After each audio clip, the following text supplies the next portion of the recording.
खुलुमबाय लोगोफोर, गोजोन फुंबिलि बयनिसिमबो। नोंथांमोनखौ गोदान भिडिअ'आव आरो फिन खेबसेबाव बरायनाय जाबाय। आं दिनै नोंथांमोननि सिगाङाव 5 पुस 1431 मायथाइ एबा 21 दिसेम्बर 2023 मायथाइनि सानसेनि फान्जामुथिखौ फरायथिनो लादों। आसा खालामो नोंथांमोना भिडिअ'खौ नायना मोजां मोनगोन। गिबियावनो दङ मेष राशि।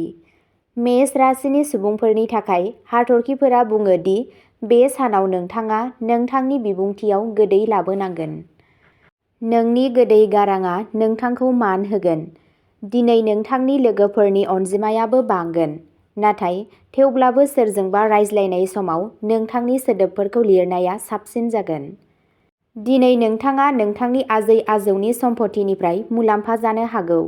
नाथाय जुदि नोंथाङा नोंथांनि फालांगिजों सोमोन्दो लाखिनानै दावबायनो थांनो सानदों अब्ला एसे नेथ'।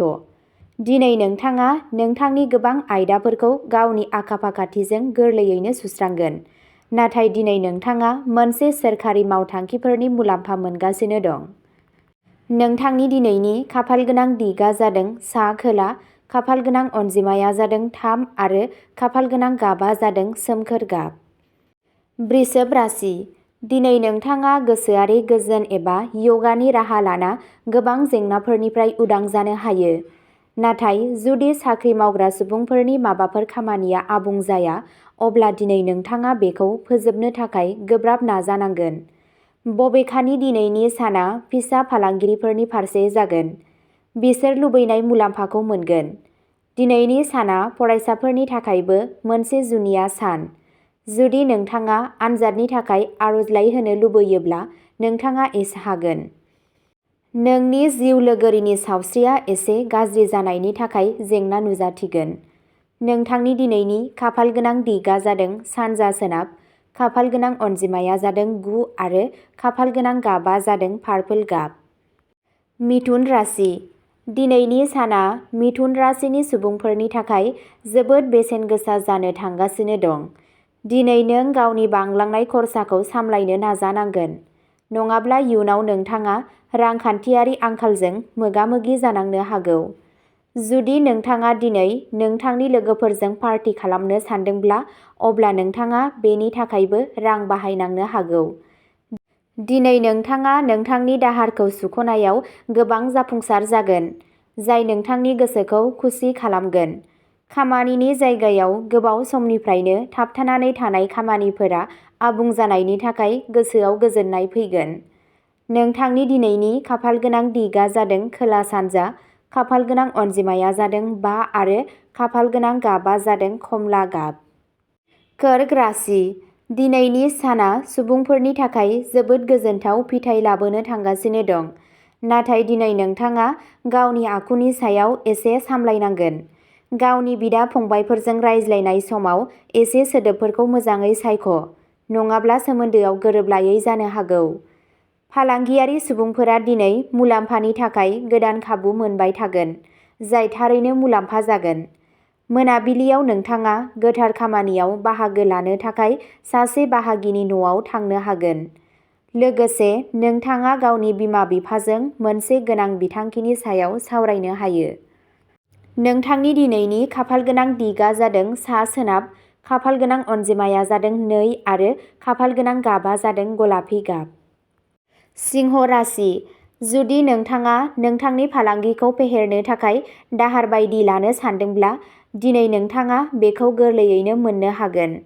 गावारि साख्रिजों सोमोन्दो थानाय सुबुंफोरा दिनै गावसोरनि जिउ राहायाव मोनसे गोदान खाबु मोननो हागोन, जायखौ बिसोरो गोबाव समनिफ्रायनो नेगासिनो दं। बेनिखायनो साख्रि सोलायनाया नोंथांनि थाखाय साबसिन जागोन। दिनै नोंथाङा गावनि बिहाव-बिखुनजोनिफ्राय मान मोनगोन।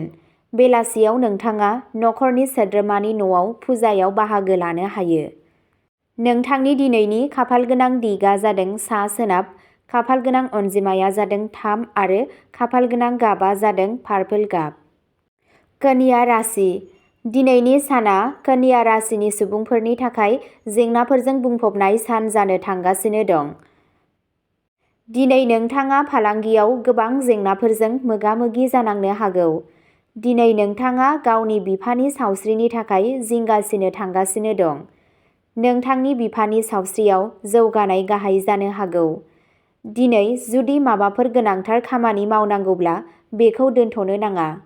दिनै नोंथाङा गथ'फोरनि फारसेनिफ्राय माखासे मोजां खौरां खोनानो हागोन। दिनै हाबा जाग्रा सुबुंफोरा थांखिफोर मोनगोन, जायखौ नखरा थाबैनो गनायथि होनो हागोन। नोंथांनि दिनैनि खाफालगोनां दिगआ जादों सोनाब, खाफालगोनां अनजिमाया जादों 2 आरो खाफालगोनां गाबआ जादों गोथां गाब। तुला राशि। तुला राशिनि सुबुंफोरा दिनै गावसोरनि नखरनि सासे सोद्रोमानि आखुनि थाखाय माखासे जेंनाजों मोगा-मोगि जानो हागौ। नोंथांनि गोसोआ एसे दुखु मोनगोन। बेनि अनगायैबो दिनै नोंथाङा गथ'फोरनि फारसेनिफ्राय माखासे गोजोननाय गैयै खौरां खोनानो हागौ। नाथाय दिनै नोंथाङा आयेनारि आयदाफोराव देरहानो हायो। आथिखालाव नखरावबो मोनसे गोनां बिबान होनो हायो। जुदि नोंथांनि बिदा-फंबायनि हाबायाव माबाफोर हेंथा दं, अब्ला दिनै नखरनि सोद्रोमाफोरनि मददजों बेखौ बारग'नो हायो। नोंथांनि दिनैनि खाफालगोनां दिगआ जादों सा-सोनाब, खाफालगोनां अनजिमाया जादों 7 आरो खाफालगोनां गाबआ जादों गोथां गाब। वृश्चिक राशि। दिनै नोंथाङा हाबा जानाय जिउआव समानथि लाखिनो नाजानायाव नांथाबगोन। दिनै नोंथांनि जिउ लोगोरिजों बाथ्रा दान्थेलायनाय जादोंब्लाबो नोंथाङा बेयाव सिरि थानाया साबसिन जागोन। जुदि नोंथांनि जिउ लोगोरिया रागा जोंदोंब्ला बिखौ बुजिहोनो हाजासे नाजा। दिनै नोंथांनो फालांगियाव माखासे खामानि होनो हायो, जायनि जाहोनाव नोंथाङा नोंथांनि नखरनि सोद्रोमाफोरनि थाखाय सम लानो हानाय नङा आरो नोंथांनि मुखुबनि थाखाय नोंथांनि बिमायाबो नोंथांजों रागा जोंनो हागौ। बेयो फरायसाफोरनि थाखाय मोनसे मोजां सम बायदि नुयो। नोंथांनि दिनैनि खाफालगोनां दिगआ जादों सा-सानजा, खाफालगोनां अनजिमाया जादों 3 आरो खाफालगोनां गाबआ जादों ग्रे गाब एबा हाथफ्ला गाब। धनु राशि। धनु राशिनि सुबुंफोरा दिनै जोबोद गोहो गोनां मोनगोन। दिनै नोंथाङा गोरलैयैनो नखरनि गासैबो जेंनाफोरखौ मोगा-मोगि जानांगोन। नाथाय दिनै नोंथांखौ माखासे आयदाफोराव साननानै रायज्लायनो बोसोन होनाय जायो। दिनै नोंनि सावस्रिया एसे गुरै जागोन। उदैनि माखासे जेंनाया नोंथांखौ दुखु होनो हागौ। दिनै नोंथाङा गावनि आदारखौ सामलायनो बोसोन होजायो। दिनै नोंथाङा बायजोनि आदार जानायनिफ्राय गोजानाव थानो बोसोन होनाय जायो। दिनै नोंथाङा नोंथांनि जिउ लोगोरिनि दावगानायखौ नुनानै जोबोद खुसि जागोन। मोनाबिलिखौ नखर आरो गथ'फोरजों बारहोनाय जागोन। नोंथांनि दिनैनि खाफालगोनां दिगआ जादों सा, खाफालगोनां अनजिमाया जादों 2 आरो खाफालगोनां गाबआ जादों गलापि गाब। मकर राशि। मकर राशिनि सुबुंफोरनि थाखाय साना जोबोद साबसिन जानो थांगासिनो दं। लोगोसे दिनै बे राशिनि फरायसाफोरनि गासैबो जेंनाफोराबो सुस्रांजागोन। आनजादजों नोंथाङा जायखिजाया जेंनाजों मोगा-मोगि जानांदोंमोन। दिनै नोंथाङा नोंथांनि बैसोगोराफोरनि मददजों बैफोर गासैबो जेंनाफोरनिफ्राय उदां जागोन। दिनै मोजां मोनलायनाय जिउ खुंग्रा सुबुंफोरनि गेजेराव पार्टनारनि आखुखौ लानानै माखासे जेंना सोमजिनो हागौ। राजखान्थियारि बिथिङाव खामानि मावग्रा सुबुंफोरा दिनै जायखिजाया खामानि मावनायनि सिगां सोरजोंबा सुबुरुन लानांगोन। नङाब्ला बिसोरनि राजखान्थियारि सावगारिया गाज्रि जानो हागौ।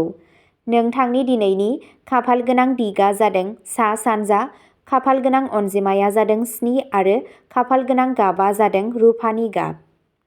कुम्भ राशि। दिनैनि साना कुम्भ राशिनि सुबुंफोरनि थाखाय मोनसे मुलाम्फा गोनां सान जागोन।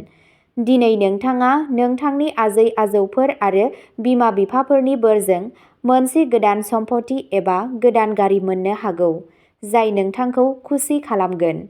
दिनै नोंथाङा नोंथांनि बिफानि सावस्रियाव एसे गाज्रि जालांनायनि थाखाय एसे जिंगा सिगोन। बेनिखाय नोंथांहा माबाफोर जेंना दंब्ला फाहामथायनि बोसोन ला। नोंथाङा मोनाबिलियाव नोंथांनि नखरनि सोद्रोमाफोरजों रायज्लायनायाव बारहोगोन। नोंथांनि दिनैनि खाफालगोनां दिगआ जादों सानजा साहा, खाफालगोनां अनजिमाया जादों 6 आरो खाफालगोनां गाबआ जादों गुफुर गाब। मीन राशि। समाजारि बिथिङाव खामानि मावग्रा मीन राशिनि थागिबिफोरा दिनै माखासे मोजां खाबु मोननो हागौ। बेयो समाजाव बिसोरनि मान सन्मानखौ बांहोगोन। दिनै नोंथाङा नोंथांनि सोदोबफोरखौ एसे साननानै बाहायनांगोन। जुदि नखरनि सोरबा नोंथांजों गोरोबलाया, अब्ला नोंथाङा बिजों गाज्रि रायज्लायनायनिफ्राय गोजानाव थानांगोन। नङाब्ला नोंथांनि सोमोन्दोआ गाज्रि जानो हागौ। दिनै नोंथाङा नोंथांनि गथ'फोरनि इयुननि थाखाय माखासे रां थिसननो सानथांखि लागोन, जेराव नोंथाङा नोंथांनि जिउ लोगोरिनि सुबुरुननि गोनांथि जागोन। नोंथांनि दिनैनि खाफालगोनां दिगा जादों खोला, खाफालगोनां अनजिमाया जादों 2 आरो खाफालगोनां गाबआ जादों पार्पल गाब। अब्ला दिनैनि राशि फरायथिनाया एसेनोसै। नोंथांमोनहा बेबादिनो सानफ्रोमबोनि फानजामुथिखौ मिथिनो थाखाय चेनेलखौ साबस्क्राइब खालामनानै लादो आरो भिडिअखौ नायनानै मोजां मोनदोंब्ला अन्नानै लाइक, शेयार आरो कमेन्टबो खालामनानै होलांब्लानो जाबाय। गोजोन्थों।